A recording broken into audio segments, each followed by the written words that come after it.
Thank you. Thank you very much. Namaskar. We are going to discuss today a subject which I think our Indian culture has imbibed in its everyday life, but somewhere we have left it and we are not practicing that with our own near and dear people. And what is that? The gratitude. आज मैं अपने दर्शकों को बताऊं कि आज हम चर्चा करेंगे कि अपने नियर डियर और किसी का भी धन्यवाद देना, एहसानमंद होना, या अंग्रेज़ी में कहें तो ग्रैटिट्यूड प्रकट करना, क्योंकि हम नहीं करते हैं अपने बच्चों से, अपने माँ बाप से, उनको कभी थैंक यू नहीं कहते हैं। बल्कि यहाँ तक कि हमारे कल्चर में अभी तो ये हो गया है कि अगर आप मेरे क्लोज़ हो और मैं आपके लिए कुछ करता हूँ और आप अगर थैंक यू कहते हो मुझे, तो शायद मुझे बुरा लगता है। लेकिन क्या ये सही है, गलत है? आज इस बात पर चर्चा करेंगे। What do you think is the meaning of gratitude? अगर हम अपने आप ज़रा देखें, अपने आप को इस विषय में थोड़ा सोचें, तो कहीं ना कहीं हमें लगता है कि हम ज़िंदगी में हमारा दिन किसी न किसी कंप्लेंट से शुरू होता है। कंप्लेंट किस किस्म की हो, ये हर एक आदमी के अपने ऊपर निर्भर करता है। किसी दिन आप अगर देर से सोए हों, रात को पार्टी वार्टी पब में ज़्यादा लंबा टाइम गुजारा हो, और सुबह क्योंकि उठना है, क्लास में पहुंचना है, and your faculty person who is taking the class is very strict, then you don't want to get up in the morning, but you say, oh my God, why I have to do this? That is how I start my day, complaining about something. When something bad happens to us, something wrong happens to us, generally what do? We find somebody else to be blamed for. So two things. One is we find somebody else to be a scapegoat, or if we are honest to ourselves, then we say कि हाँ यार गलती हो गया, we accept it. But regretting is wrong again. I would advise don't regret. Accept that yes, मेरे से गलती हुआ, इसकी वजह से it didn't work out, I didn't succeed. Let's move on. I'll improve. Regret करना गलती हो जाएगी. If you don't find somebody else, then that God is always there to blame. That's good. That's what I was waiting for. God is always there to be blamed, or even to give credit also. When we don't find anything, then we find God. कोई आदमी accident से मर गया road पे, भगवान का ऐसा ही मर्जी था। ये नहीं देखते कि अरे वो गलती से ठीक से रोड क्रॉस नहीं कर रहा था। Does it lead us anywhere? The regret or finding somebody else as a scapegoat, it doesn't help us. And then what is the human nature? What we do next? We usually do the same mistake again and don't learn from them. We don't. We continue to do that. Next, when we move, we have lost that what expression of gratitude can do to you and to your environment around. It can make life much, much more beautiful, much more meaningful. And let's discuss how. We had the culture in this country from decades. Whenever you will do any good thing, you will enter into new house, you will enter into new class, you will go to the next standard. घर से निकलते हो examination के लिए, तो माँ क्या करती है? दही खा के जाओ बेटा। मुझे याद है पिछले दिनों very successful band in Mumbai, they made big to the charts, very hip hop pop culture. Mother ने ज़बरदस्ती प्रेशर किया कि नो, दही खा के जाना। क्या यार, माँ तो पता नहीं बड़े पुराने विचार किए, दही खाऊंगा, ज़ुकाम पहले हुआ है, क्या करेंगे? चलो, पर ट्रेडिशन है, माँ ने कहा तो खा के गया। Very successful show. Then they talk amongst themselves.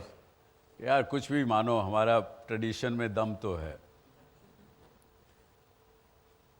आप कुछ भी पूजा शुरू करते हैं, पूजा कहिए, चाहे even the other Hindus do the puja, Christian honge to they will go to the church, they will also pray to the deity. Muslim honge to they will do other kind of way of working. But majority of this country's tradition is कुछ भी काम शुरू करेंगे तो शुरुआत कैसे होगी?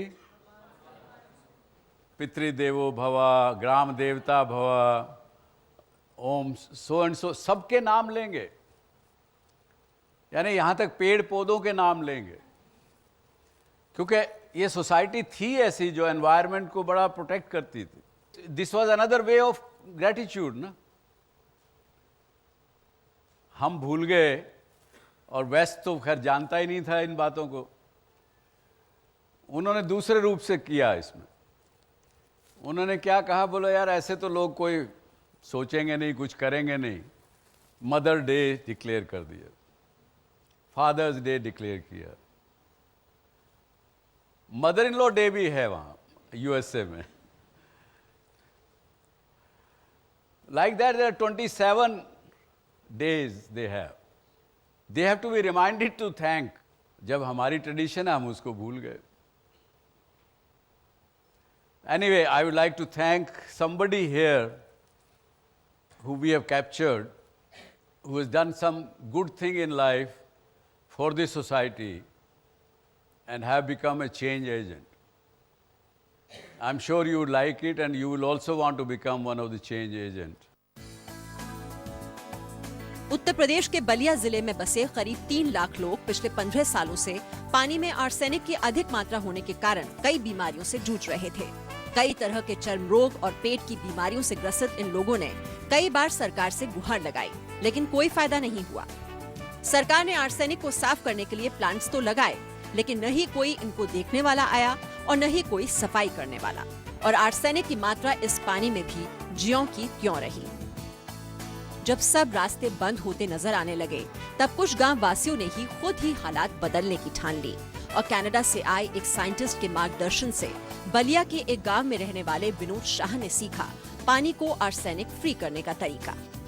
5 kilo basin में करीब 40-45 छेद होता है जो हम लोग करते हैं बारीक बारीक, और जो है उसमें 5 किलो कांटी लगभग हमारे बेल्ट में बताया गया है कि कम से कम गंगापुर क्षेत्र में 5 किलो कांटी उसमें डालना पड़ेगा, तभी जो है आर्सेनिक मार सकता है. कांटी को दबाने के लिए कम से कम मैंने 10-20 टुकड़े ईंटे को उसमें हम डाल देते हैं. चाहे कितना भी गंदा पानी उस बेसिन में हम डालते हैं तो वो छन करके आर्सेनिक जो है युक्त पानी दे देते हैं.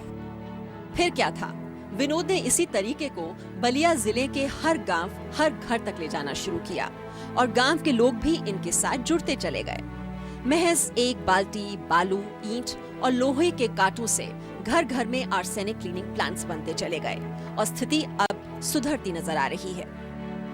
हमने जब ये देखा कि कई सालों से जो है कि गंदा पानी पीने से हम लोग बीमार पड़ गए, तो बच्चे भी बीमार पड़ गए.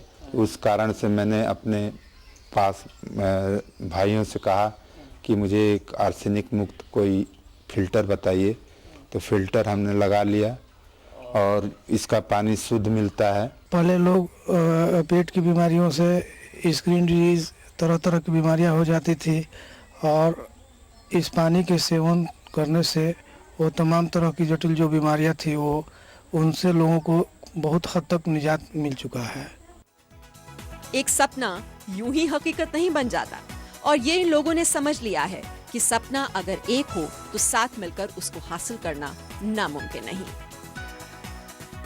तो अगर आपके पास भी है किसी ऐसे ही सपने को पूरा करने की कहानी, तो हमें लिख भेजिए clubdsc@zmedia.slgroup.com पर. It's our endeavor to not only DSC show, but even our media which we manage.